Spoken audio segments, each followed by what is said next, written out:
Hey guys, just want to share with you my rice water recipe. So rice water is great for the hair. It's full of protein, and as we know, a protein treatment in the hair is like amazing. It's full of proteins, it's full of minerals, vitamin D, and the holy grail of beauty treatments, vitamin E. The first thing you want to do is you want to rinse off 1 cup of rice, the same like how you do right before you cook it. Put 1 cup of rice in an airtight container.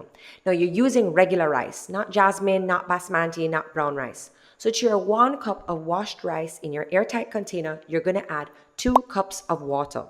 Now, why you're using an airtight container is because essentially what you're doing is you're fermenting the rice and you want all of those good nutrients to come out of the rice and seep into the water.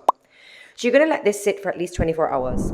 Then when it's time to strain, I would suggest you strain the water into a spray bottle because this is the easiest way to apply it into your hair.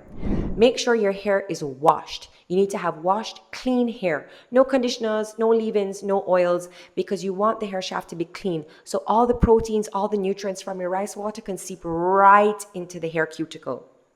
You're going to saturate the hair, then you're going to cover with a plastic cap and let that sit for 20 minutes. You don't need any longer than 20 minutes. If you want to leave it in longer, great. Some people leave it in overnight. I didn't find that I needed to. It really, really works. And 20 minutes is all you need. And it kind of smells, so I didn't want to have it in for longer than 20 minutes.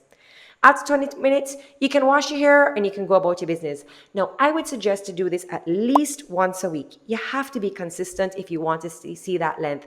And let me tell you something, ladies, rice water works. You're definitely going to start seeing those lengths. Now, if there's any extra left over in the spray bottle, I don't suggest you keep it just because it's really smelly and, rice is really not that expensive. So you could just make another batch next time, maybe even a smaller batch. But don't keep the rice water. And make sure none gets in your mouth because there's a Jamaican saying that if you drink rice water, you're going to sit dopey. Anyway, this is great for all hair types. Natural hair, processed hair, long hair, short hair, curly hair, straight hair. You're definitely going to see your hair grow and it's going to make your hair so much softer. So good luck on your hair journey, guys.